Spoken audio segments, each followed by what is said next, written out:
Hello, so this is episode 3 of a series of kind of episodes that are narrative history of the period 1625 to 1701. And this episode is covering the period 1640 to 49. So this is a big one. This is lots going on, and it culminates in the execution of Charles I. So really, really significant changes. We're starting with the calling of the Long Parliament at the end of 1640, and we're ending with the execution of the king. This is quite a brief, run through. So, I've done a YouTube video on that covers Stuart history book recommendations, so you can read some books and get this in much, much more detail. This is a really quick kind of run through of events.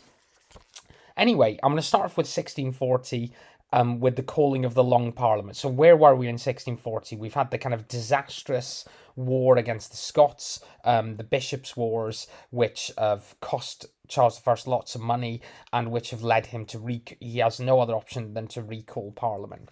So the Long Parliament's called, and the opposition to the king is kind of really at its height.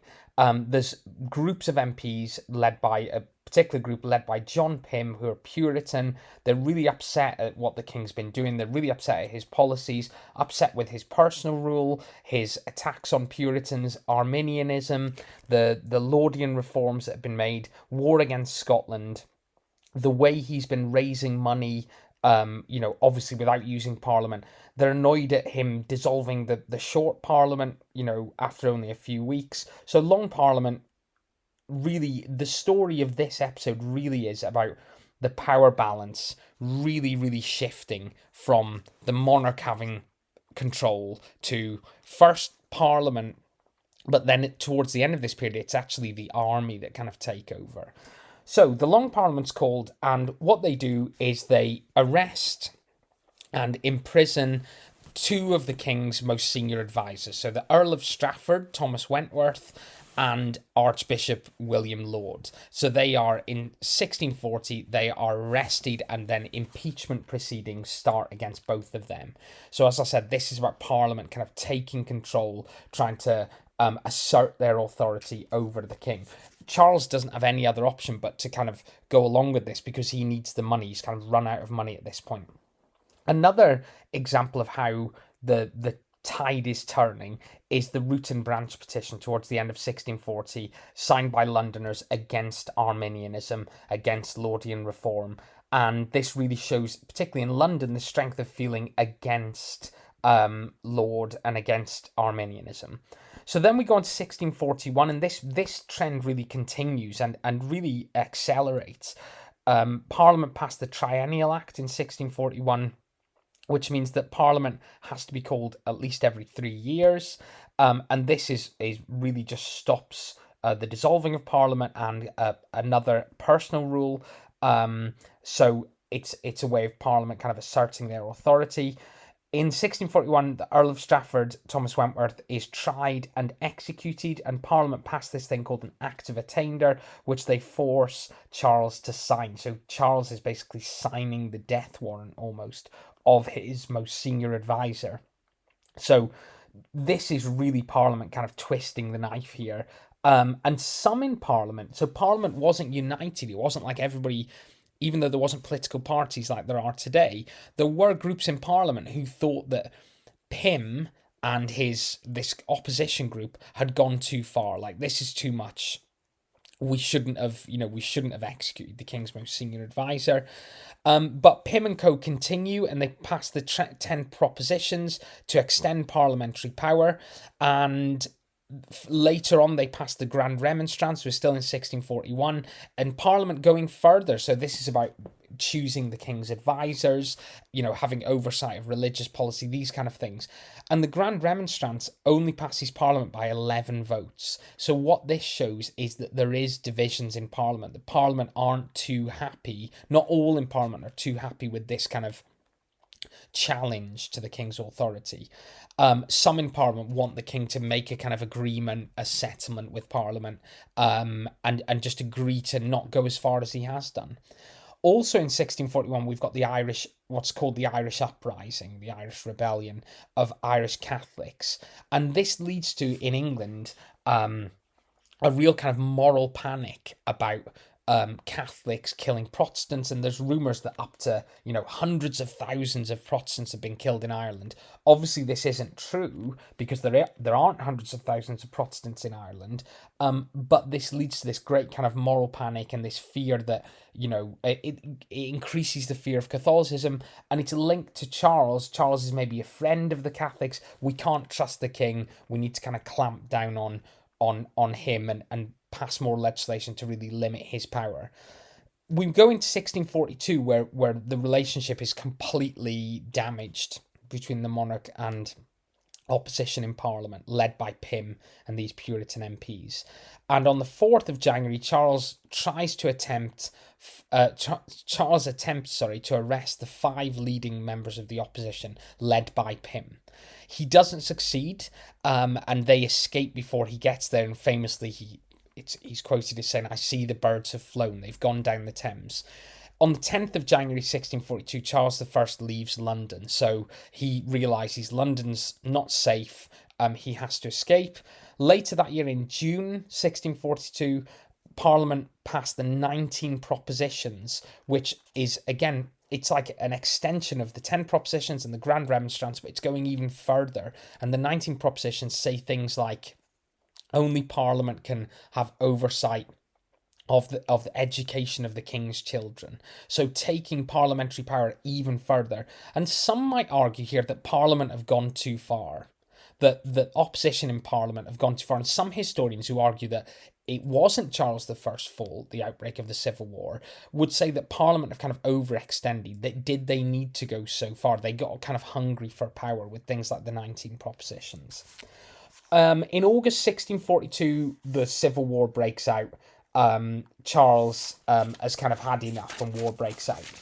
In 1642, we get the first battle, the Battle of Edge Hill, which is a positive start for the Royalists. Obviously, the Royalists, to begin with, have more money and more support.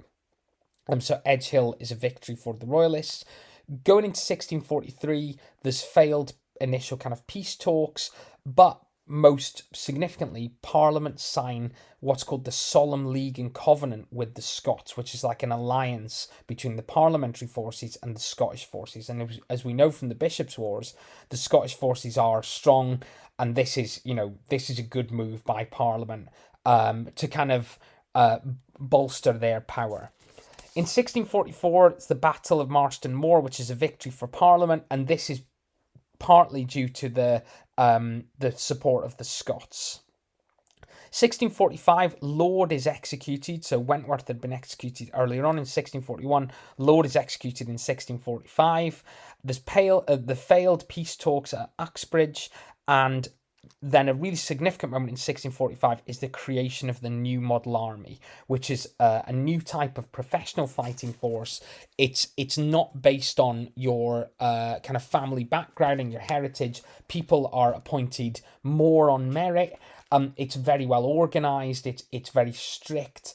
And we see the fruits of this very quickly with the Battle of Naseby, where the New Model Army are really important in that victory for Parliament against the parliamentarians.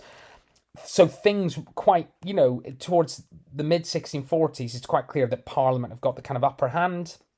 And in 1646, Charles surrenders to the Scots. And this is the end of the First Civil War. So the First Civil War, 1642 to 46. Charles surrenders to the Scots, kind of hands himself into the Scots, and the Scots offer him some proposals. They offer him, if you agree to a Presbyterian church settlement, things like that. And he kind of delays his response. I'm not kind of too, I'm not going to kind of say whether or not I agree with that. Parliament also offer him what's called the Newcastle proposals. Again, and in hindsight, we look back on this, and these seem quite reasonable proposals that Parliament will have some control of the army, and there will be a kind of Presbyterian church settlement. And Charles again delays his response. By 1647, the Scots have kind of had enough, and they hand Charles I to Parliament.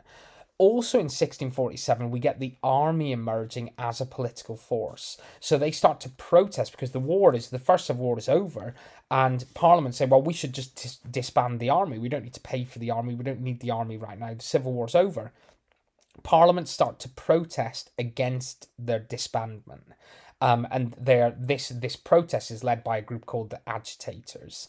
And the army present their own proposals to the king of a new political settlement called the Heads of the Proposals, which increase the power of Parliament and of parliamentary forces.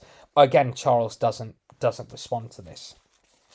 Also in 1647, a very significant moment is the Putney debates between the Levellers and the army, where the Levellers, who are a radical political group, call for annual parliaments. They call for the abolition of the House of Lords. They call for religious freedom, universal male suffrage. And it's this, discussion about what is the political settlement going to look like after the war? How should the country be run? What should the government look like?